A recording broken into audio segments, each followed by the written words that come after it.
Assalamualaikum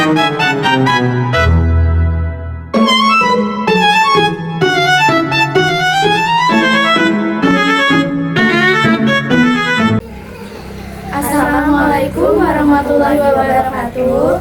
Halo semuanya.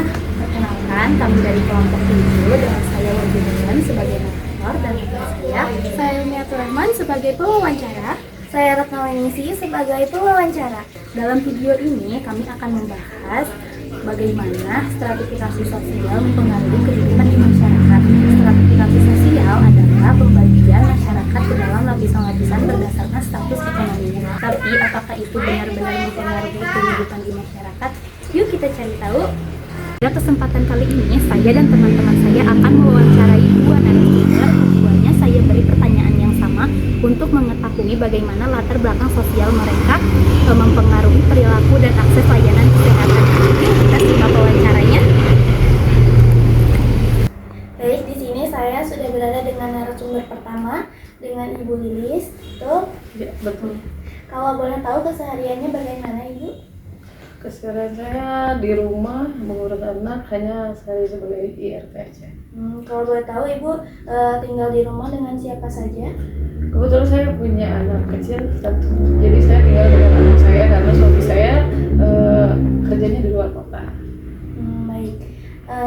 Kalau Ibu ada keluarga yang sakit ataupun ibunya yang sakit, biasanya Ibu ke puskesmas atau dengan membeli obat di warung atau dengan cara pengobatan tradisional? Tergantung sih, tergantung indikasinya. Jadi kalau misalkan kayak yang sedikit kompleks itu pasti saya ke puskesmas, tapi kalau misalkan hanya sekedar demam atau bisa dengan obat warung, biasanya saya ke warung sih membeli obat di warung aja. Baik. Ibu pernah mengalami kesulitan nggak waktu Ibu berobat atau ada kendala dari biayanya? Seperti itu? Kalau kesulitan dalam berobat sih biasanya kalau saya yang sakit ya, karena kebetulan saya cuma berdua di rumah sama anak kecil. Kalau anak saya sakit saya masih bisa antar pergi, tapi kalau saya yang sakit ini kesulitan untuk pergi karena ya butuh tetangga juga sih gitu untuk bisa pergi gitu. Baik. Biasanya Ibu menjaga kesehatan keluarga sehari-hari itu dengan makanan, minumannya bagaimana?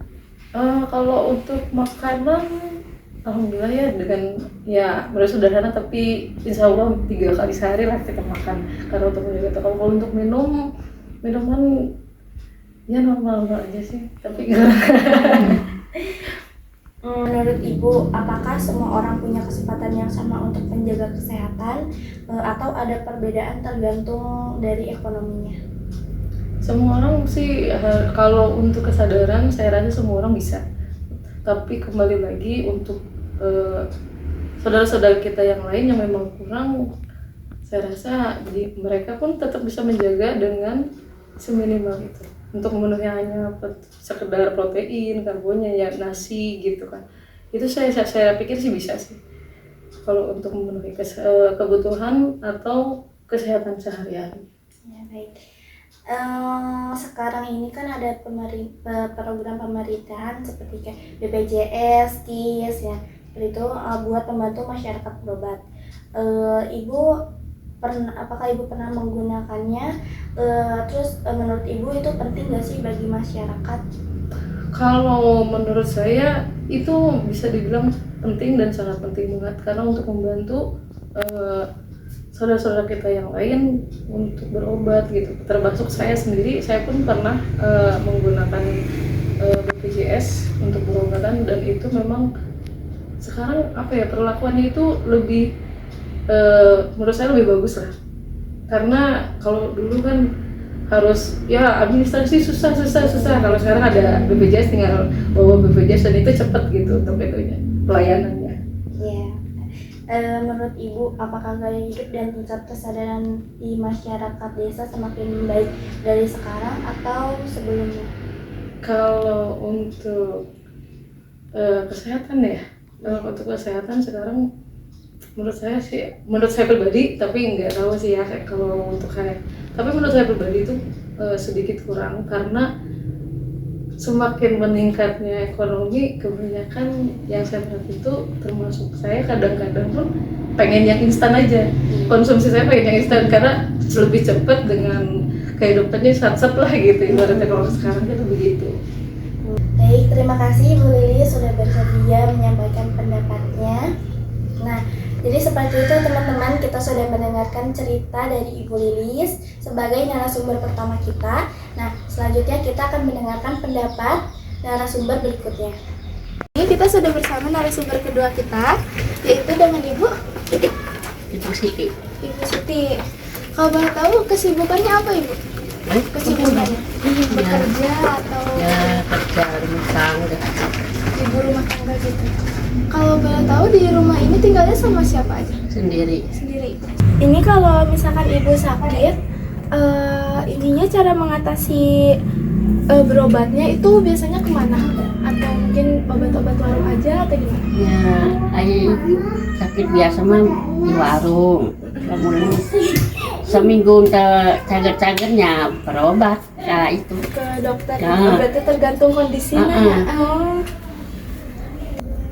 Ibu pernah nggak kayak mengalami kesulitan di waktu tertentu gitu buat misalkan jadi kalau misalkan sakit ada kesulitan nggak, misalkan dari transportasi, misalkan nggak ada motor atau gimana gitu, atau dari biaya mungkin? Iya paling biaya. Dari biaya. Heeh. Kalau kendaraan gimana? Kendaraan mah biasa kayaknya ngojek paling kali. Oh, tapi ada ya. Pernah kayak ieunan pang teh ya. Oh. Baheula Heeh. keur budak beli kerjaan berobat ke puskesmasnya, pas kadinya cuman berobat jalan cenah aya bantuan naon teh ngaranna teh. Oh, dari desa.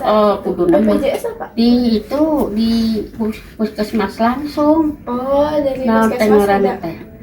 Tadina lamun teu asup bantuan teh iya kudu aya duit 2 juta teh ya. Rumah sakit.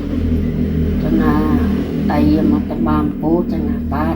Kesulitannya ditangani oleh pemerintah gitu ya. Terus biasanya pami ngejaga kesehatan sehari-hari eta kumaha? Misalkan dari makanan atau makan minumna kumaha gitu, sehari berapa kali? Nyasa ieu nama nungguan haus doang masih teh. Jadi ente terjadwal gitu ya. Misalkan makan sabaraha? Makan mah kadang 2 kali. 2 kali sehari rata-rata berarti ya. Apa minum untuk air patokan misalkan 2 liter per hari apa? Ya aja sih makan 2 liter mah. Sekitar 2 liter per hari, berarti tercukupinya minumnya sareng makanna setiap harina. Terus menurut Ibu apakah semua orang punya kesempatan yang sama untuk menjaga kesehatan? Di perbedaan ekonomi, jadi setiap orang tuh apa punya kesempatan kesehatan yang sama gitu berdasarkan status ekonominya? Ya beda. Kalau iya masuk. Setiap orang gitu, hampir semua orang teh punya kesempatan yang sama gitu sih gitu berdasarkan status ekonominya. Beda. Terus sekarang kan ada program BPJS tadinya sama KIS dari pemerintah. Ibu kan sudah tahu berartinya, tapi Ibu pernah pakai atau enggak sebelumnya? Karena ini mau bikin tapi susah. Sebelumnya pernah bikin apa? Enggak. Oh, enggak pernah sama Cuman sekali. punya jam sesda teh ya. Oh. Terus dikumpulkan tak cepu edit teh. Kumpulkan anek ganti kis. Ada kalian kebagi. Terus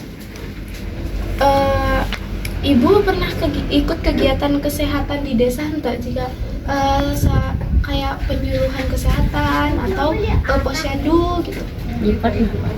Terus menurut Ibu apakah gaya hidup dan tingkat kesadaran kesehatan masyarakat di desa semakin buruk sekarang ini atau dibanding dulu? Semakin buruk atau semakin baik yang sekarang daripada yang dulu? Semakin baik. Semakin baik. Kenapa? Ada alasannya? Hanya warna ya lah ada ayat kemajuan gitu. Nah, ekonomi berkembang gitu ya. Oh, kalau kesehatannya gimana? Semakin baik atau lebih? Alhamdulillah. Semakin baik gitu ya. Makasih ya Ibu ya atas sudah bersedia memberikan pendapatnya. Jadi seperti itu teman-teman keterangan dari narasumber kedua kita. Dari hasil wawancara tersebut, kita bisa simpulkan bahwa masalah kesehatan itu bukan hanya tentang pola hidup saja, tetapi juga berpengaruh terhadap kondisi sosial dan ekonomi seseorang. Wawancara dan pengamatan yang kami lakukan sangat terlihat bahwa stratifikasi sosial itu sangat dipengaruhi oleh perilaku kesehatan masyarakat. Masyarakat dengan status sosial ekonomi yang lebih tinggi itu cenderung memiliki akses yang lebih mudah terhadap layanan kesehatan, makanan bergizi, dan pola hidup yang sehat. Sementara itu, untuk masyarakat yang lapisan bawah itu seringkali memiliki kendala seperti biaya, kurangnya edukasi kesehatan, dan fasilitas kesehatan yang minim. Untuk mengurangi kesenjangan ini, kami memberikan beberapa solusi dan rekomendasi. Yang pertama, perlu adanya pemerataan fasilitas kesehatan di daerah-daerah terpencil atau padat penduduk berpenghasilan rendah. Yang kedua, edukasi kesehatan harus digencarkan di semua lapisan masyarakat melalui penyuluhan, media sosial, atau program sekolah atau kampus. Yang ketiga, pemerintah dan lembaga terkait harus terus mendorong program subsidi dan asuransi kesehatan seperti BPJS agar dapat diakses lebih mudah dan memberikan layanan kesehatan yang maksimal.